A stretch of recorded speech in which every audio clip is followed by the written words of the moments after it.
the longest living birds. They could live, if taken very well, for almost 50 years. And then their characteristic is the carapace. Masyadong mabigat.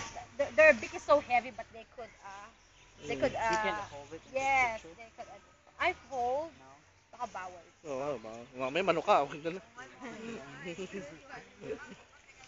Oo! Sige lang.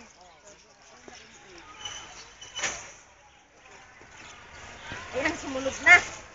Nakakit ba ito, Atan? Ayun, mukhang makagat. For the brown one, that's an example of a Mindanao rufous hornbill. Magkaibang they're just different from the color and the shape.